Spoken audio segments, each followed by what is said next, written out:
This episode is brought to you by Nana's Deli. Attention food lovers, have you been to Nana's Bistro yet? If not, you are missing out. Nana's Deli has just unveiled their newly renovated dine-in space and it's ready for you to enjoy. The updated menu has all your favorites plus a new star, Food Czar Flats, served with every salad, sandwich, or grill order. But let's not forget the classics that made Nana's famous.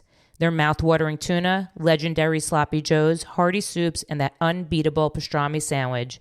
This is comfort food done right. Got a special occasion? Nana's Bistro is perfect for private events, birthdays, anniversaries, or just because. You name it, they'll make it unforgettable. Since 1981, Nana's has been a tradition, and they're still going strong. And if you're in Jersey City, you already know, Nana's is there too, bringing their signature flavors to your neighborhood.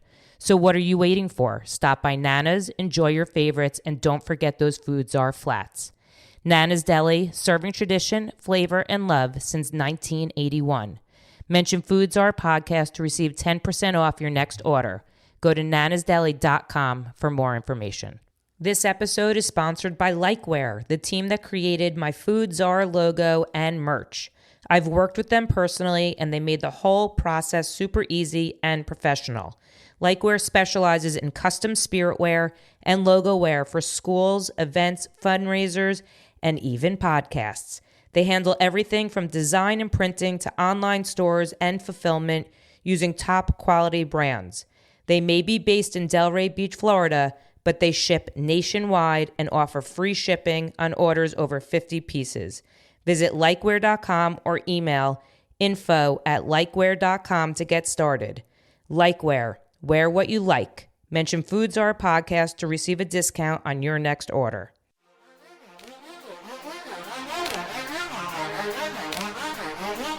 This is Behind the Counter. Behind the Counter with the Food Czar. Here's Heidi. Welcome back to another episode of Behind the Counter with the Food Czar, which is me, Heidi Blum. And today is one of those days where I am lucky enough to maybe say I'm sitting at the cool kids table, which doesn't happen often, but today is the day because I am sitting with the Eric Hammer.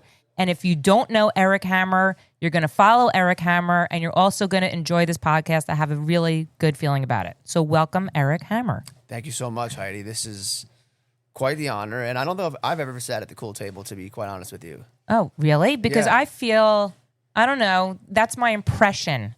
Like, I think I'm flattered. pretty cool. Yeah. You know, but I'm a little bit older. So I'm like a Sure. cool old lady. I don't know if I'm a cool old lady. It's a mindset more than anything. It's a mindset. I Yeah. actually feel we're the same age. Yeah. How do you like same. that? I Okay, love it. good. So we're cool kids together. Love it. So, Eric. Yes. First of all, thank you so much for coming on. I was a little persistent, but actually you were like a gentleman, I'm going to say. Thank you. Which a lot of people aren't. Sure. Just because you answered me. So I appreciate you answering and then following through, and that's like a really nice thing. Yeah. It says a lot about your character. Thank you. That's very, very sweet. I got to tell my mom. Tell about your that. mom. She Yeah. did a very good job. Yeah, thank you. No. I was interested from the beginning, and like we talked about it off camera, but like the timing of us meeting in person just was like fate. So It was fate. Yeah. Yeah. I'm happy to be here for real. So what's interesting is, well, there's a few things that's interesting. The first thing that made me reach out to you to ask you to do the podcast is you did, one of the Instagram Q&As, and you responded. Someone said, how did you get into this or something? Like they were asking about your background, and you responded that you used to do secret reviews in the city. Yes. And that's when I was like, holy cow, this kid has stories. Yeah. So I was like, that's so interesting to me. The other thing I think is interesting is, I'm going to give you a few things. And then Yeah. I'm going to stop talking and hand it over to you. Go ahead. I could use a little ego boost. So, all right, good. I'm going to give it to you. So I think you first came on my TikTok with your Chipotle dinner for, I'm going to say maybe then it was your girlfriend, now your fiance, and you made her a Chipotle dinner. And it was the cutest, most romantic thing I think I've ever seen. That's great. And then you just kept coming up. But the last thing I'm going to say is I told my 17-year-old daughter, who's probably going to kill me that I'm even saying this, and I texted her. She said, who's your interview with? I go, Eric Hammer. And she writes back, girl, he's famous. That's crazy. So I'm just letting you know you are generational. Well, that's hard for me to even like fathom that. But it's really nice to hear. I don't consider myself famous at all. I guess it's all relative. It's well intentioned when people say it. I know that, so I'll take it. I don't agree with it though. Fine. Yeah. But I will say, and that's why I like interviewing influencers, because it's like this new wave. Yeah. And I think and there's I'm going to say handful, but there's a group, let's say, that I can see of influencers who rise above, there's so many influencers now, right? Or content creators, whatever we want to call them. And it's now an industry, right? Like I went to college and I studied video production. That's all there was. It wasn't like you're a content creator. There was nothing to tell you how to do this. And I think content creators, if you were being true to yourself, you're really getting acknowledgement for being authentically you, right? Yeah. Yeah. And it is an industry. You can make a career out of it. It's literally my job now. Yeah. So that's what I want to know about. So let's go back to little Eric Hammer. Sure. Okay. Yeah. So tell me about little Eric Hammer and how does Eric? Still pretty little, by the way. No, you're not. I think I'm due for another growth spurt here. You're perfect the way you are. Thank you so much. You're welcome. As said to like a Jewish mother. So, so what's your path that leads you to this? It's a loaded question. Of course. I guess we've got time, right? We sure do. Yeah. Well, I think you might be surprised to know that I was a pretty picky eater growing up. Really? Yeah. I liked what I liked. I didn't stray from that. I didn't like trying new things. It got to a point where I kind of got embarrassed going out to eat with other people, like my friends, families, and I would just be like, I'll have the chicken nuggets, tenders, or I'll have the grilled cheese, or the things that I liked and I felt were safe to order. And I was interested in everyone else's orders, but not enough to actually order it myself. And I was like, all right, I need to start trying new things. So that was like in the back of my mind always, like knowing I should be trying more things. I liked watching Food Network on TV. Sure. So that was another like sort of checkpoint for me where I was seeing chefs and make all these different things. And I was like, wow, I've never had anything like that before. Looks delicious. Don't know if I'll ever have a chance to try it, but it at least opened my eyes to things that I never thought I could possibly eat before. Right. So I was interested in food despite not really wanting to try them myself. But I do think the TV thing was big because I still love watching Food Network. Triple D, Ina Garten. She's my favorite. I call her mom, the best. Actually, which my mom has given me permission to do so. Her turkey meatloaf recipe is a staple in my house. I got to go find that one. It's good. Okay. Yeah. Everything she makes is amazing. She just makes me feel so warm and cozy. Calm. Yeah, she's great. People find her boring. I think that's crazy. She's great. Yeah. So watching Food Network was a nice, like, eye-opening thing for me. And then in college, I had to sort of fend for myself. I mean, have everything what I want at a dining hall, right? Like I can just stick to the basics. Where'd you go? I went to Rutgers. Okay. Yeah. Jersey forever. Sure. Yeah. So I started to, at least try new things and get a little creative and... In college? I mean, in college is where it's like, that's where most people just have the like French fries, chicken tenders, and I did that pasta. For sure. Yeah. But I think with local restaurants, with the dining hall, I wanted to at least, try to eat well as best I could. Mm-hmm. And then after college... Wait, hold on. What was your major in college? Finance. Ah. Yes. Were you going to be... I didn't know what I wanted with finance. I was pretty locked in on business school. Yeah. At least for undergrad. And I just thought finance would be a really good base knowledge to have. That's obviously a very vague term, like finance. It's a lot more than that. Yeah. And I didn't know what I wanted, but I thought that would be a good starting point. Because like even if I decided to be a teacher, having a like financial literacy is important for everybody. Sure. But I thought I would go into the finance world. Yeah. Were you good at math? I like math. Oh, yes. Okay. I am a numbers guy, I think, in some capacity, which I actually think leads to today everything else down the road in some ways, and I'm sure we'll get there. Yeah.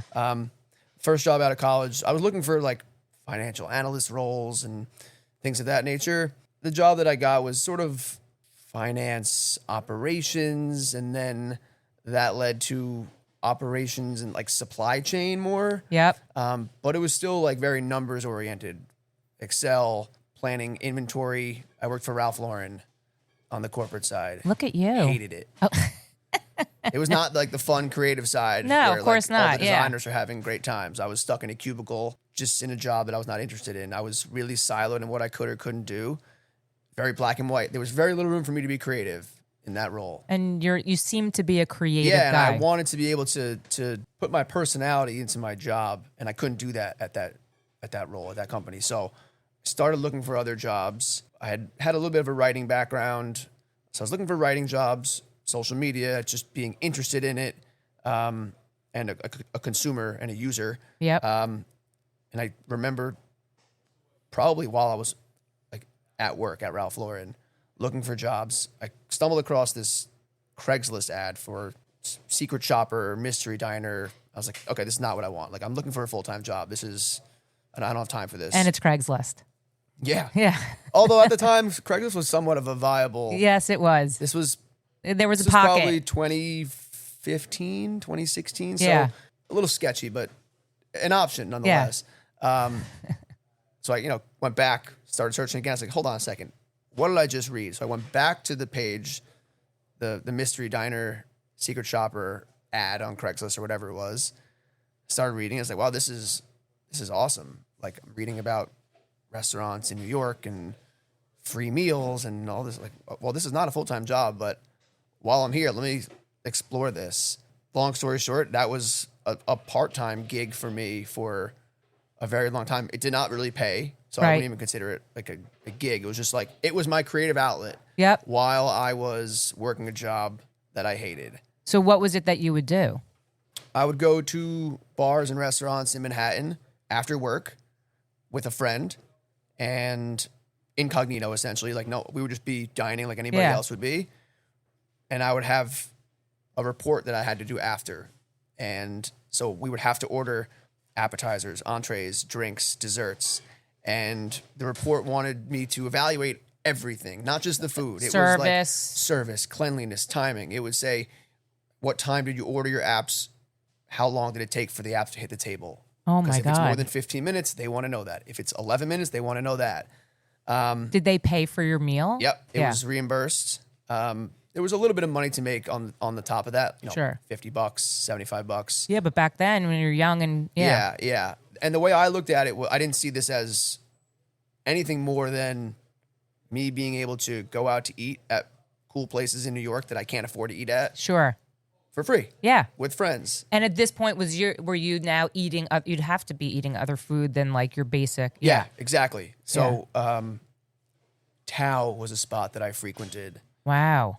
I was going at the height of this. I was probably going to Tao twice a month for almost 2 years. So we were like regulars, me and my buddy. That's amazing. Yeah, and we got to know the host, the manager. They gave us the best table. It was. Did they know amazing. you were going to do a report? I don't know. Oh, doesn't matter. I don't know. Yeah. But we were getting like a VIP treatment on top of an already free meal. So That's sick. It was Yeah. crazy. Yeah. It's interesting now looking back at that because like so much of that has like come full circle. Yeah. But to your point, I was trying new foods because I had to order a bunch of different things to sample essentially. Yeah. But they did also want to know about the food and the presentation. So I would take a picture of the food just so I can remember What when it I was. go write the report what it was. The burger was served on a round white dish with the French fries on one side and a tin cup with sauce on the other side, and a knife was in the middle of the burger. Like, they wanted to know those things. Wow. Yeah. There's a standard at some Yeah. of these restaurants. So, like, they want to make sure everything is consistent and on point. And I needed to know. So I would take pictures, and I would started posting them on my own page, Instagram, Snapchat at the time, probably. Probably, And yeah. my friends responded well to that. Like, wow, that looks sick. Where are you? Or like, I want to come with you. Yeah. on How do one of I get these. in on this? Yeah, exactly. So just in my small circle, there was a little bit of traction with that. And that sort of segued into me moving out of my parents' house and to Hoboken, Right. where I had to fend for myself, cook for myself, or go out to eat or order food, whatever the case may be. So that's when I really started, my world in food opened up. Yep. Yeah, because I had to. And that is like that is really where things started for me in terms of like me being passionate about food. And then like just the very beginning of like what the content side of that can be. Because this is still like 2017. Yeah, like there were, to me, I don't remember, like COVID to me was like the turning point of influencers, right? Yeah. So growing up or even to this point, would you have considered yourself an introvert or an extrovert? Extrovert. Yeah, you seem like an extrovert. Yeah. Yeah. You seem mellow, but then in your videos, you have to be an extrovert to even do this, I think. Yeah, I'm a talker. Yeah.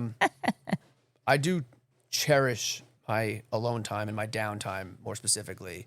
That is how I recharge my batteries. Sure. And it helps get me organized. So, and I'm a bit of a routine freak. Like if I can have my morning to myself, a couple hours to start my day, that's massively important for me. And if I don't, it could like I'm ruin me. the same exact way. What's your routine in the morning?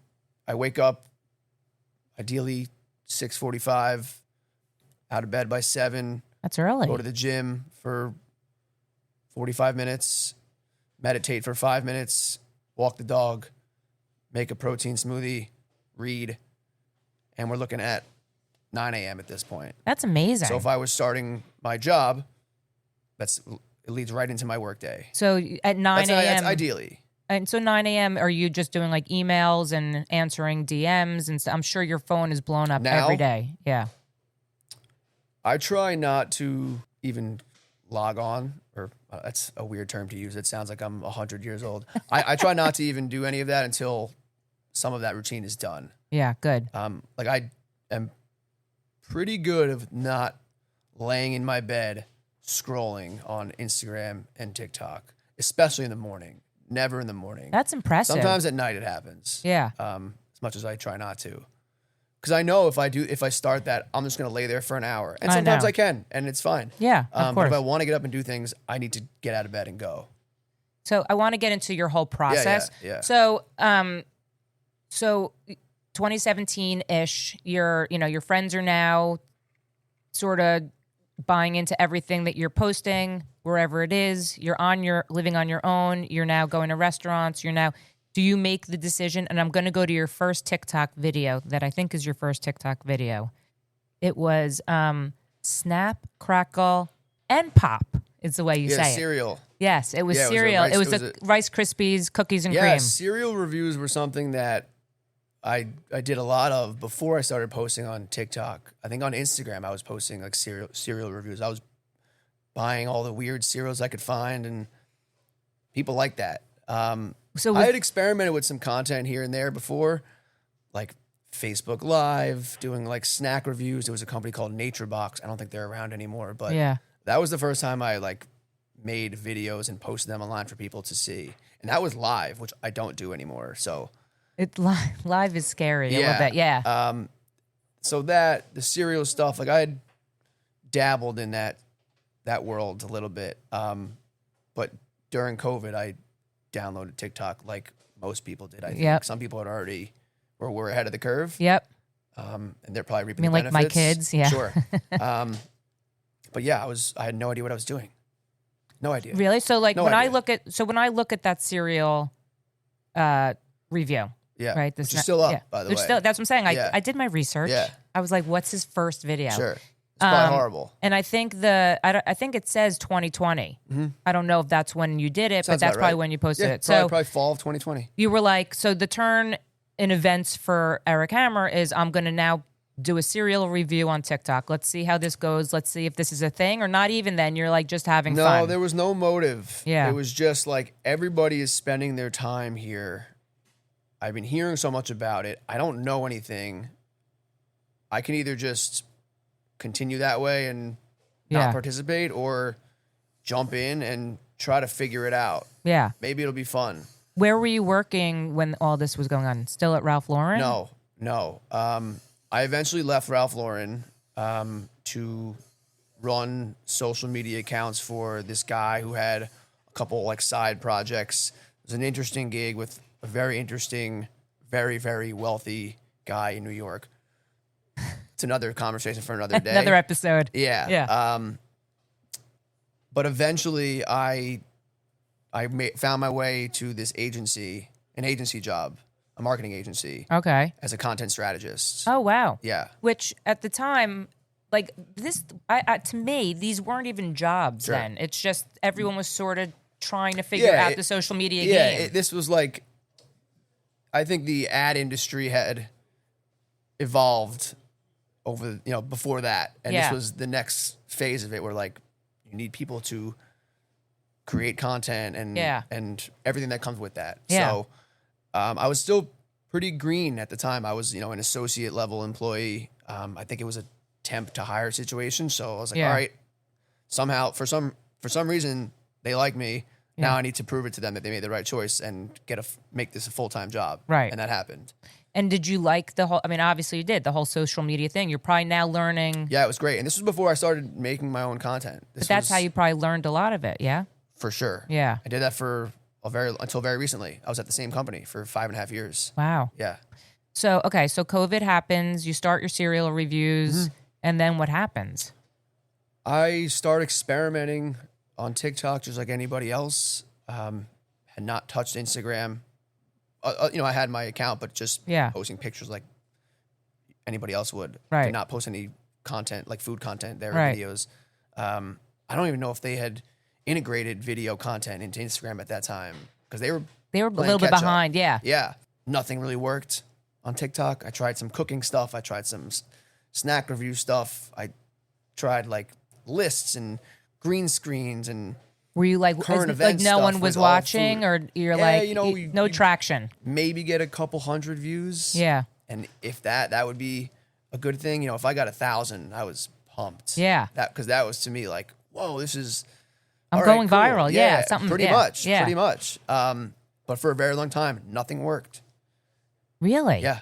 So what was the turn? What was the video? What was the moment that you were like, holy shit, this is something? So while this was happening, my second video that I posted was a pretty bad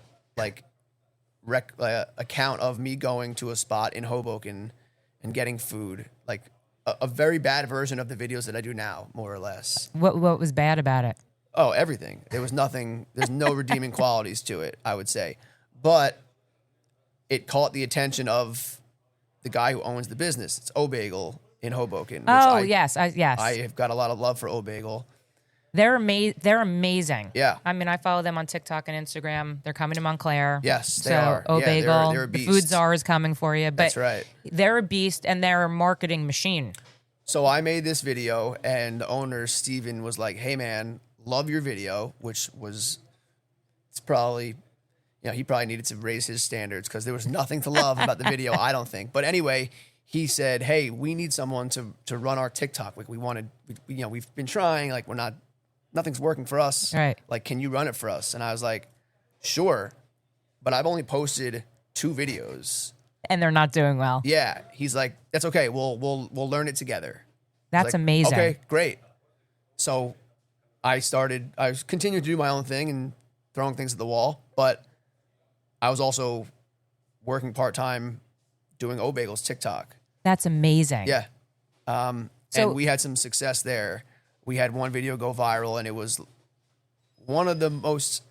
it was the biggest adrenaline rush I've ever had, I think, watching the numbers in real time, jump. You're like, holy shit, this is it. We were. Were me and you Steven, in it? No. So you weren't in it? Was Steven in it? No. So we had taken a lot of time to make these, what I thought were like high production videos, and take a lot of time, the right cuts, the edits. Using your phone? My phone, the music, anything. Like we were trying so hard to make cool videos. Yeah. And then one day I was there filming a bunch of stuff. It had just snowed, and he had just taken bagels out of the oven. Like hot bagels out of the oven are like the steam is coming out. So he's like, let's go outside and like crack it open, like with the snow and the steam. Like it's gonna. I was like, all right, yeah, sure. And he didn't say that as like this visionary. He was just like, let's do it. Try something different. We went outside. He knocks on the bagel, cracks it open, and the steam comes out, and it is like, it's amazing. And for people who are not from Jersey or New York, they've never seen a bagel like that. No, because they And don't for have people- bagels. They and don't for have people bagels who like are that. from this area. Yeah. They're like, wow, that is a fucking bagel. Yeah. That's our shit right there. And that video went crazy viral. Oh my God. So did you stay with that? So the two of you were like, let's keep doing this and type of thing. So Which, by the way, people now, like anytime you see someone knocking on their bagel and breaking it open, it's from that. 100%. Oh, that's fascinating. Yes. And now his sister does his. Yeah. I ran the TikTok for years with them. Really? And he has a whole marketing team now. It's amazing. Yeah, it's insane. So they were doing Instagram and other like bigger things. Have you seen his little documentary? Yeah. I mean, that's amazing. I watched the first episode. I was like, this is so cool. Yeah, they're opening up a spot called Mile Square Cafe in Hoboken soon. It's going awesome. to be amazing. Yeah. But I did that for a long time. And so having this sort of like 3-pronged thing, I had my full-time job of doing content strategy for different brands. I had my pathetic TikTok of just posting things and seeing what's working and failing for the most part. And then also doing O-Bagels. And O-Bagels was seeing some real success. It was killing it. So were you saying then, like, how do I make this happen for me personally? Like, you obviously liked doing the videos for yourself, right? That you were sort of engaging in the, in the process. You're like, I'm going to keep posting. Yeah, and I think all 3 of those things that I had going, and also just being an avid consumer on these platforms, Instagram, Twitter. Twitter's still my favorite. Yeah. It's like I'm an OG, so I love that one. But being a consumer, I knew that it's a volume game. You have to just like keep swinging to see success. Like, sure, some people get lucky, I guess, and like one thing pops and all of a sudden they're off to the races. But for most people, just like in life, like you need to be in the gym, putting in reps, and eventually you see success down the road. So I was frustrated that nothing was working for me, but I wasn't discouraged, and I was not trying to make this a career. I was just like, I'm trying. Like, I see other people succeeding. I'm trying to sort of mirror what they do, put my own spin on it, but I don't have something like a format, or I don't have my own voice just yet. Yeah. But through trial and error, eventually things started to piece together a little bit. Yeah. And the first video that did that for me was a deli in Hoboken called Fiore's. Oh, yeah. It was a roast beef sandwich. It was probably a 15-second video. Oh, really? You don't even see my face. I'm just holding this sandwich in my apartment in the sunlight, giving a quick, lame voiceover, talking about the deli. It's a classic spot, cash only, got like a Sopranos vibe to it. It's my favorite sandwich ever. If you know, you know. Very quick video. That was the first one for me that popped. I think 1 million views. Oh my God. Which was insane. So were you like, okay, like what is it about this video that made it take off? Or like what do you do next?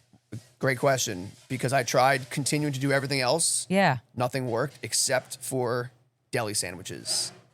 So you went on to deli sandwiches? Yes. And is that where you started doing the chicken Caesar wrap? I feel like that. No.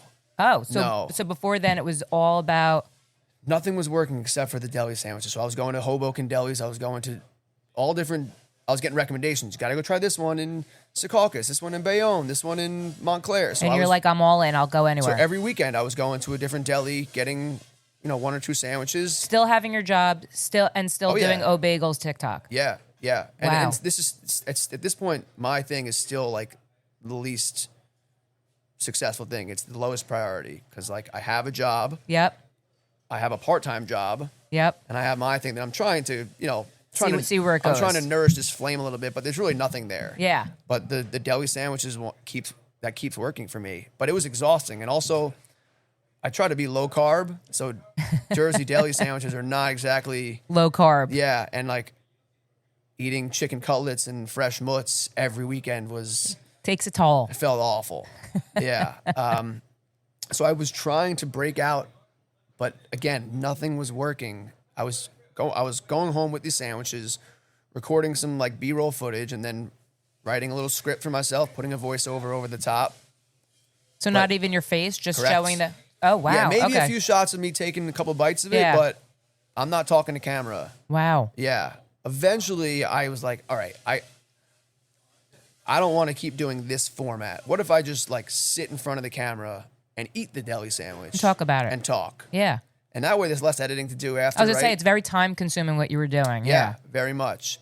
And then that format eventually started to work. And then I was able to work some other things in. Instead of a deli sandwich, I can do a burger. I can do sushi. We're still not close to Caesar wraps, by the way. Oh, wow. Yes. Okay. But eventually the format of me sitting at my kitchen table Became a thing. And Were you starting to feel more comfortable with it? You're starting to see a little traction. You're like, this feels better for me. Yeah. Were you scripting it or you were just talking? No. Yeah. There's never a script when I'm talking to camera like that. Yeah. Voiceovers, yes, I write. And I feel like you don't do voiceovers really anymore. I'll do voiceovers when I go to a restaurant. Okay. Just yeah. because I'm not. You're not going to sit there at the restaurant. Yeah, I get my shots. I go home. I chop up the footage. Yeah. And then I want to tell a little story about my experience. Yeah. Oh, yeah. You do that. Yeah. Especially with the nicer places you go to and stuff. Yeah. Yeah. I mean, there's so much that happened between then and the chicken Caesar wraps, but it's all kind of a blur. But that happened really by accident. The chicken Caesar wraps? Yeah. So, because, listen, we can talk about numbers and all that and your followers and stuff like that, but you probably started to see an increase in your followers. Yeah. I mean, that's sort of the motivation to keep going, right? Yeah. I mean, Things started to jump. And I also started posting them on Instagram. So they were both not at the same level of numbers, but they were both growing. Yeah. So you're like, together. okay, this could be a thing. Yeah. And there's pretty much posting here, posting there, same thing for the most part. But things started to work. I would say 2023 is when things started to really pop. Like Really? numbers started to jump. I went from, let's say, 10,000 to 80,000. Not overnight, but like So I when was you hit posting 10,000, every day. when you hit 10,000, were you like, oh my God? Yeah, I mean it's an arbitrary number, but it is like a nice checkpoint. Yeah. It's whoa, okay, cool. I can celebrate this. This is sick. Like I think every 1,000, like where I'm at, every 1,000, I'm like, I can't even believe people like want to even follow me. It's so the wildest thing to me. Like I said, I was getting pumped with 1,000 views, so I hadn't forgotten about that feeling. So it was really just like I was just posting as much as I could. Yeah. I was trying to post a video every single day, and I was pretty consistent with that for a while. I mean, that's exhausting in its own. But I knew, yes, it was. Yeah. It was a lot of work, but I knew that consistency is rewarded on these platforms. Were you diving into like the algorithm and the data of all of it? I was trying to, but it was like, I'm just going to keep posting. Keep posting. Something's going to happen. If this video doesn't do well by my standards, I'm already on to the next one. Like I'm just posting, and the next day, the next day, and the next day. To your point, you said before, like you saw a video of mine and then you kept seeing me. Yeah. My goal was when somebody followed me, I would essentially inundate their phone, and every time they open their phone, I want them to see me. Yeah. Every single day, something new. And did you at any point, because I know being on camera, your face is on camera, you're starting to gain all these followers. It's what I think people don't understand. Number one is that being a content creator is a lot of work. I mean, listen to everything you're saying. It's exhausting, right? You're thinking about your next spot.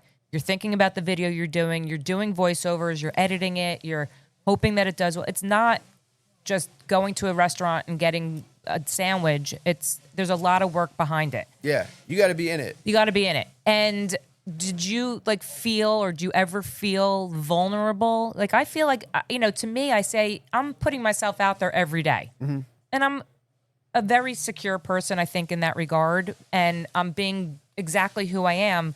But there's people who are sort of judging that. Yeah. In a sense. It's an interesting question. Yeah. Because I keep a lot of things private. Yeah. I'm just not I don't necessarily share feelings and personal details often. But on the other side, I was more than happy to put myself on camera, my face, my personality. Yeah. And start sharing a little bit of my life also. Sure. I knew that I had, let me rephrase. I knew that people didn't really they didn't care to see my face. I'm not like a hot girl eating food, which works You're a hot boy eating Thank you. food. You're welcome. Thank you. Yeah. That works for people. Sure.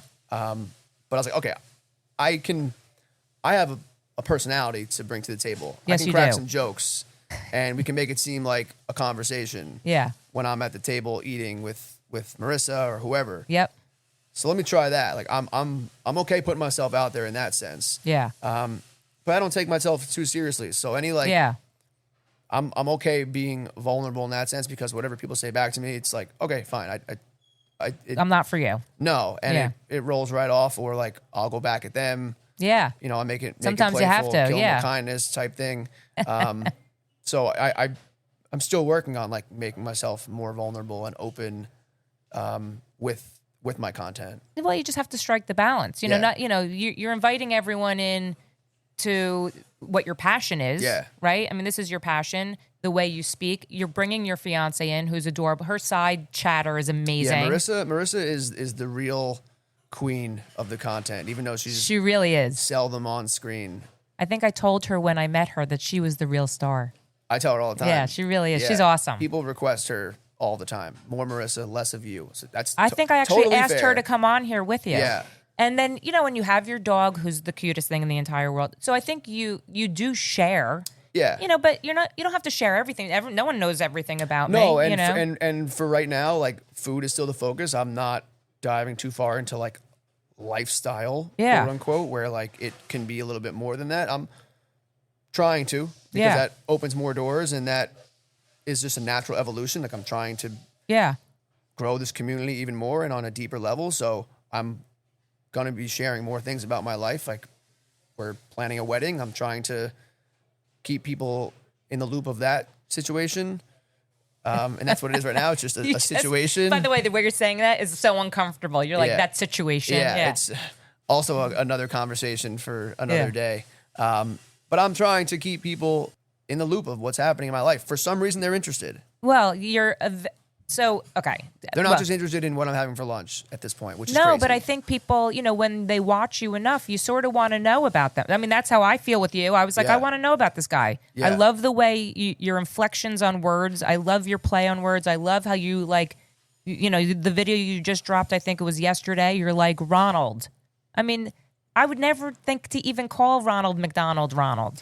You know what I'm saying? Sure. So there's just a way that it's your style, Yeah. and your style to me as a viewer and a follower works. Thank you. And I connected to that. I you try know? to make it relatable. And, Yes. and with the kitchen table format, it's designed so that if you're watching the video, You feel like you're sitting across the table from you. having a conversation, It's amazing. because the conversations at the dinner table are that's Everything. everything. Yeah. Yeah. Well, you're feeding your dog. You're talking to Marissa. I mean, the whole setup is very inviting. Yeah. And I think that's probably why a lot of people connect to you. You don't give off this intimidating factor.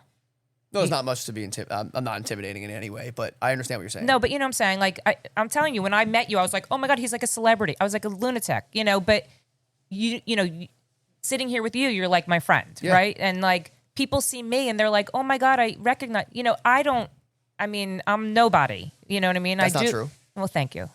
But I do videos and people watch them and they hopefully smile and hopefully it helps a restaurant and blah, blah, blah. But you don't give off, your content doesn't give off this air. You just seem very approachable and inviting. And I think that's a really nice thing to have. That's nice to hear. It's not. It's intentional in many ways, but I'm not. That's not the point of what I'm doing. So, Sure. But it does sort of validate, like, okay, I'm going about this the way that I want to, and I'm getting results that I want to. Not in the sense of like just numbers, but the People. reaction, the sentiment that I'm getting from people is like that they're getting is positive. Like, okay, this is good. This is what I'm trying to do without trying to do it, if that makes sense. Yeah, of course. No, that's the like secondary part to it. For sure. Right? I mean, Yeah. you're enjoying But it is even more important to me in many ways. Well, you want your followers to be engaged. Yeah. And you want it, Especially because like the numbers are all over the place.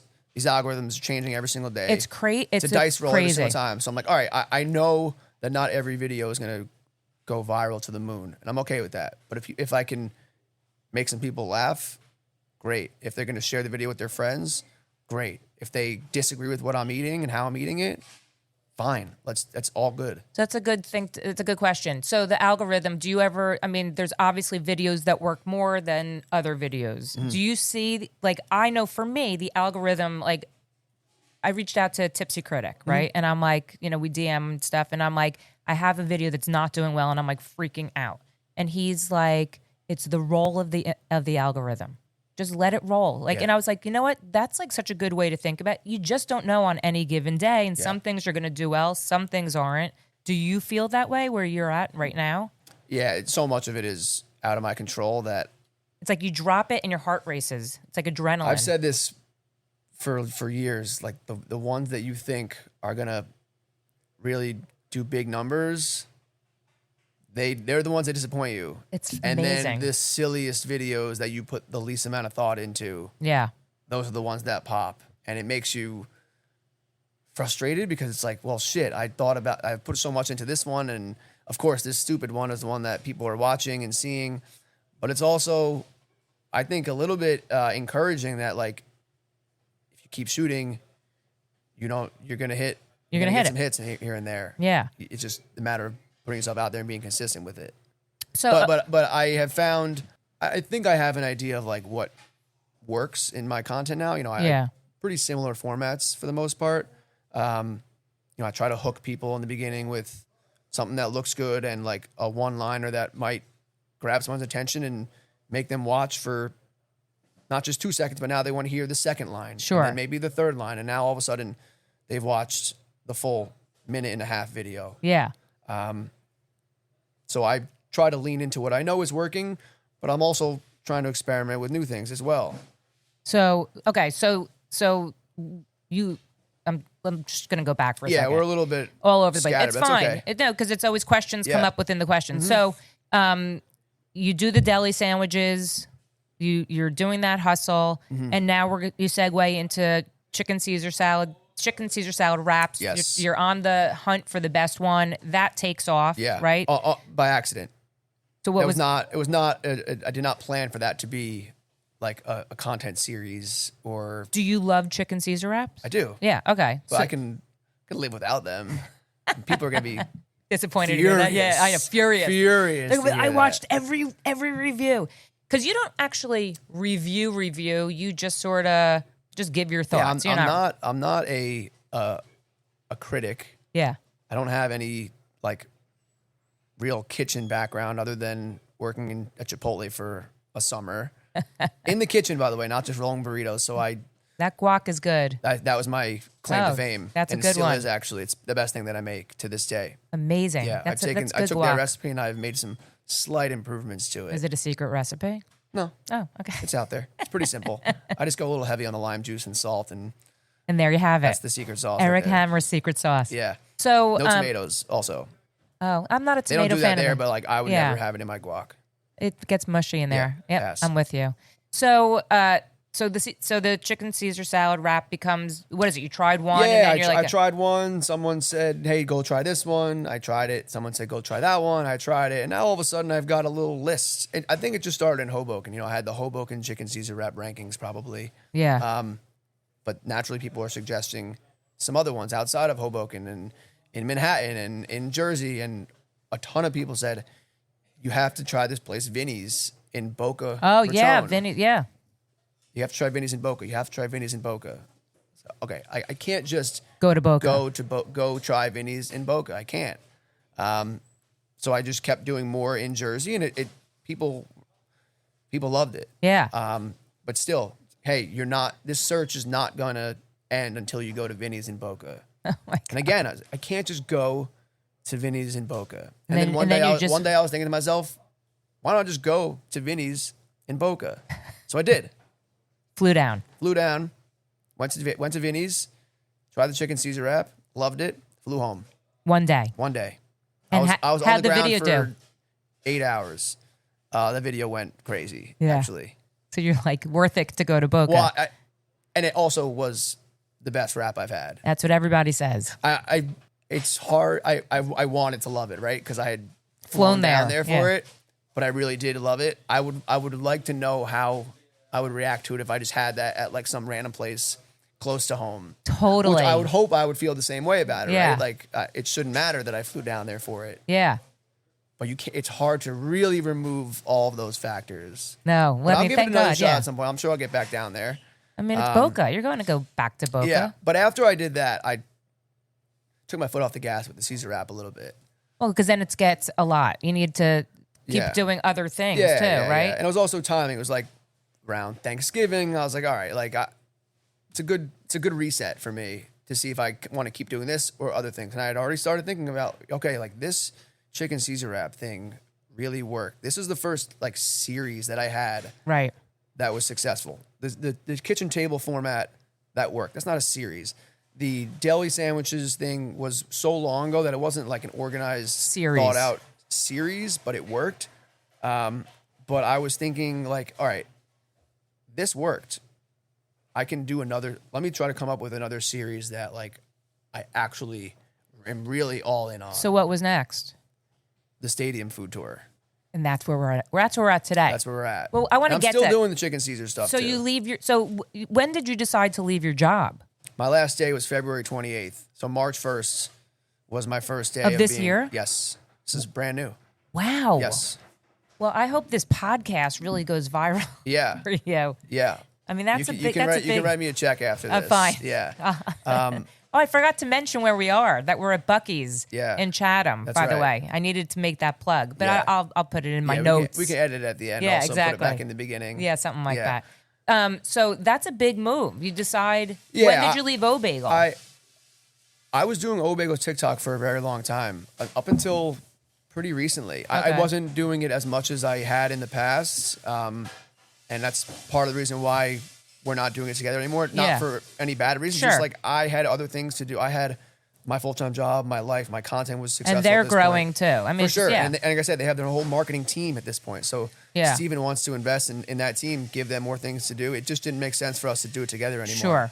But I did that for a couple of years. Yeah. And it was great. And I had done my full-time job and my content together for a very long time, balancing both. Yep. When I was working, I was working. When I was not working, I was doing all content stuff. And that was fine for a long time. I was able to balance both of them. Right. It got to a point where I sort of just outgrew that role. The company, I didn't see a future there for me. Yeah. And I have this thing that It's starting that taking there off. is, there's if I'm working a full-time job and doing the content, there's a ceiling, I think, on like what my content can be. Sure. But if I want to see how high that ceiling is, I need to be fully invested. Yeah. So I started thinking about it seriously in the fall, winter time, but it all happened pretty fast, and I pulled the plug not long ago. It's still fresh. How does it feel? It feels great. It feels scary. Yep. It's exciting. It's weird. It's Yeah. motivating. It's amazing. Everything, It's yeah. all of the things, positive and negative. I mean, it's nice. You just hit 200,000 on TikTok. Yes. So, I mean, that's got to feel good at this moment when it's a little scary and Yeah, uncertain. again, Yeah. it's that's just a number. It's very Yeah, it's so an arbitrary totally. point, but yeah, it's a big number. It's a big And it's number. a cool number for sure. It's just a good little reminder that you're going in the right direction. Yeah, I mean, I think that's so. important, you Yeah. know? So, okay. So the stadium tour. Yes. Let's hear about the stadium tour. Yeah. Well, like I said, I wanted to do a series where I was really, really passionate about it. Sports. I care about sports more than I care about food. I think some people know that. I've tried to include that in my content here. Yeah, and you're a there. Mets and Jets fan. Die hard to a fault. Knicks? Yeah. Knicks. Okay. Yeah. I'm Rangers. a huge Knicks. Okay. Yeah. Yeah. I'm a Knicks Yankees girl, so. Okay. Fair all right. enough. Well, yeah. But that is like part of my brand at this point, like sports and the teams that I root for specifically. If I'm not mistaken, is your brother is a content creator, but for college basketball? Correct. Yeah. I think my son follows him. My my little brother Ryan does college basketball content. He is pretty well established in that world at this point, which is amazing to see. And actually, he started his TikTok blew up way before mine did, Oh, interesting. and now he's killing it as well. yeah. So That's amazing. Your Yeah. parents must be proud. yeah, my older brother, he's got some work to do. In No, I'm just catching up, kidding. yeah, He yeah. actually loves it. Yeah. Because he gets to reap the benefits of a good dinner or a good- sporting event. exactly. Yes, of course. Oh, yeah. exactly. He's yeah. like, I'll come. He sure. might have like the ideal role actually. Yeah, he because, doesn't have to be on camera. He doesn't have to think do about anything. it. He just shows up. Yeah, exactly. Eat and watch a game. Yeah, It's easy. So big ups to Adam as well. So okay, so the stadium, so sports. Yeah, I love sports. I go to Mets games all the time, and Citi Field is famous for their food. Yeah. They're 3-time defending champion, best ballpark food in America. Yeah. That's not a self-proclaimed thing. That's USA That's Today. it. Yeah. But I know there are so many other great stadiums out there with great foods and stadiums that I haven't been to and that I want to go to. I'm a Yeah. huge sports fan. So I get ideas often and I sleep on it. Next day I still have this great idea. The next day I still have this great idea. And then a few weeks later, I don't feel as strongly about it. But this one, I could not get it out of my mind. I was like, this is something that nobody does. People do it in among other things. Sure. But it's not their main thing. No, like Jack's Dining Room, I think he does like an experience. Yeah, he does great stuff. Right? Amazing stuff. Yeah, so he does an experience of, he'll do a stadium, but like, I think to do stadium tour of food specifically is brilliant. Yeah, and I love what Jack does. His Yeah. stuff is amazing. If someone gives me a chance to go to do this $50,000 experience courtside, I'm in. Totally. Yeah. So if anyone's listening, I'll be there and I'll make great content for it. But it's not all that relatable either. You could argue, right? Because who's doing that? Right. It's just those are different. A totally different. Listen, there's room for everybody, right? In terms of their content. Absolutely. Yeah. But I was thinking I could do this on a level where people are interested because they can actually take advantage of it. If I go highlight the concession stands at this stadium, that's helpful to people. It's the same thing as going to a restaurant. Exactly. They go, they're going to go to Citi Field or they're going to go say, I saw Eric eating this. He said it's in this concourse. I'm going to eat it. Exactly. Yeah. Exactly. It's just an evolution of what I'm already doing. And I'm still doing everything else. I'm still going to restaurants, great restaurants in Jersey and wherever I am. I'm still doing some chicken Caesar wraps. At this point, all of it is quality over quantity for me because I have... So when you say quality, like the restaurant has to be not, I don't want to say the word worthy, but worthy for you to go to? I'm at this point, it's not a numbers game. I'm not just making videos for as many restaurants as possible. Sure. Trying as many things as possible. I'm going to places that I've either been to and I know are great. Yep. Or have talked to people who I trust. Yep. Who have been, and they've given their stamp blessing on it. Yeah, Yep. exactly. Yep. Or places that I've never been to that are popular. Yep. Buzzworthy, viral, whatever. Viral, yeah. Just to see how things are. Like Fly Fish. You were at Fly Fish Club. Yes. Of course. Yeah. I mean, who doesn't follow Josh? Right. Yeah. I would say a good example of one of those is like the chocolate covered strawberries in England, in London. Yes. At the Borough Market. Yes. They're good. They're nothing crazy. No, but it's viral. Yeah. I had to try it. Yep. I made a video. People liked it. I mean, they're delicious strawberries and Of chocolate. course, yeah. But it's strawberries and chocolate. Yeah. Yeah. The stadium tour was just like a natural evolution of what I'm already doing. Like you said, it is no different in many ways of me talking about a restaurant I went to, what I had, what I liked, what I didn't like. Yeah. But I'm trying to touch all parts of the country at this point now. Well, it's interesting because it's travel. Yes. Right? So you're now opening your viewership, I Yep. guess is the word, to anyone across the Yeah, I'm country. trying to cast a wider net. Correct. It's sports, which Yep. is casting a wider net, but you're staying with the food theme, which is amazing. And I think it's, first of all, it's always so fun to go to any sporting event, I think. And it's also fun to see what food they have. And I think all of the stadiums, most of them are really upping their game in the food department too. For sure. Yeah. I mean, Yeah. I think it's a win-win for you. Yeah. There are people who are not interested in that. My Okay. fiance, for example, doesn't give a shit about what's the best food at so-and-so stadium. Yeah. She's not a sports fan. That's totally fine. So I'm probably going to be alienating some people, but that's not all I'm doing. It is my main focus. Like that is the thing that I want to be known for, right? Like right now, someone might see me and say, hey, I love your chicken Caesar wrap videos. Some people might say, hey, I love your Hoboken videos. Some people might But say you whatever. can't please But everybody. correct. It's give and take, right? Like Yep. I'm never going to please everyone anyway. That's A whole other thing. Yep. Add that totally. to the list of other conversations to have. Jesus Christ. But I'm really excited about the potential of like what this series could be and the way that other people can get involved all over the country. Well, I think it's fun. I And think the world. Go international. Yeah, you are. You said you're going to Ireland. Yeah. Yeah. That's just a buddy's trip. I know, but that's so Literally fun. called the buddy's trip. That's amazing. You're going to play golf? I don't play golf, but I'm open to it in Ireland. You need to learn how. Yeah. I was going to say, you can't please everybody, and that's not why you're doing it anyway, right? It's your page. You get to, and you may lose some followers. You may gain some followers. You if you were reactive to the followers, it wouldn't work. Correct. And I learned a long time ago that can't please everyone. No. People are going to have a problem with everything. Always. There's always going to be a fucking problem for people. Yep. It's the way people are. It's insane. And they want you to do this, you do that, then they have a problem with the other thing. It's insane. No, but and the things that people complain about. Oh my God. I know. Well, I mean, that's a whole other episode. I hate the way you bite your food. I think it's so funny. Man. I think I told you the way you eat is so fascinating to me because it's very like intentional. Yeah. It's like you're not getting. Yeah. You're not getting it all over. with every bite of food that I take, especially on camera. But if that means I slow myself down and it looks weird to people, so be it. It's important for me that I don't want to just be spilling food all over myself. No, and you have a beard. So I think it's important when people have their food and you know what I mean? Then it's like everyone's focusing on what's hanging off your beard. Yeah, I'm a clean eater. I always very have clean, been. very clean. You take a very good bite. I think you stay with that. Thank you. All right, this is good to know. Let me ask you some final questions. Okay.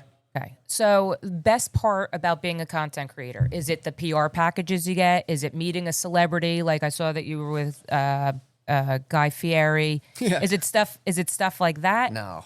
What is it? At this point, I would say it's being able to give all my time and energy and effort to what I'm actually passionate about. It's like people say all the time, do what you love. Right now I am. Like this stadium food tour specifically, that's literally like my dream job. It's a culmination of everything. Created it, and it hasn't. Time will tell if it will be my career, right? But like this is a job this is literally my dream job. Go around different stadiums eating food. It's amazing. It's amazing. So being able to do things that I love is the best part of it for me. So if anyone's listening and has connections, by the way, reach out to Eric Hammer. Any stadiums, hit me up. Yeah. Hit the boy up. Yeah. But the second part is like, yes, it's like the community of people, but specifically like how other people are so passionate as well. Like they're as passionate about their favorite spots as I am, especially in Jersey. Yes, right, Heidi? yes. It's like we all know our spots. You ride for your spots. Yes. You have your favorite pizza spot, your favorite bagel shop, your favorite everything. And people will go to war for that. They will go to war. Not to mention the North and South Jersey thing. I mean, that's a whole other thing, Ignoring Central Jersey, which is just a crime. I know, you're from Central Jersey. That's right. Yeah.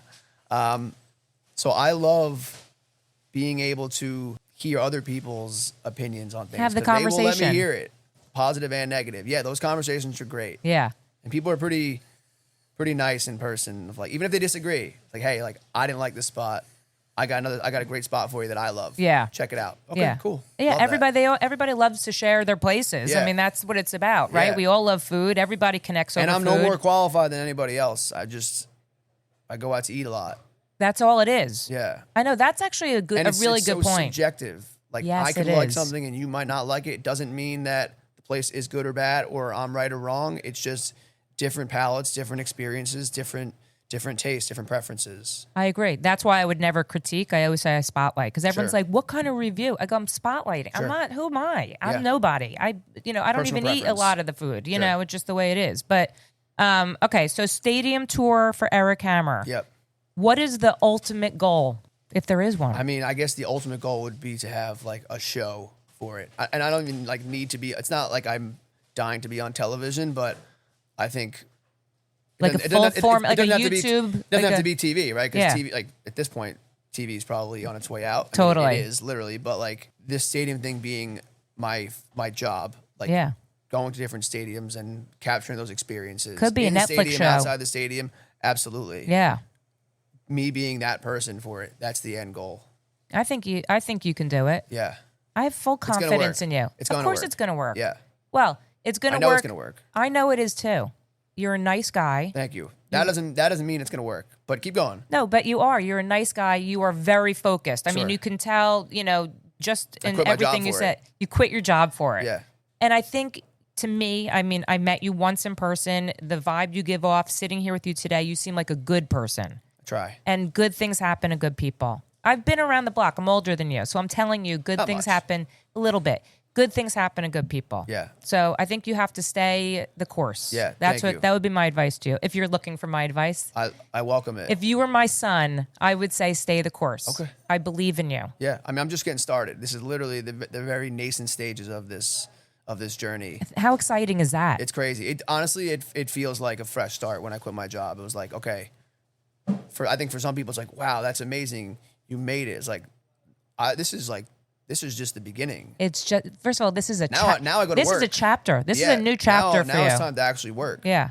What's going to be amazing is in 5 years from now and in 10 years from now, remembering this conversation and remembering this moment where you are. Yeah.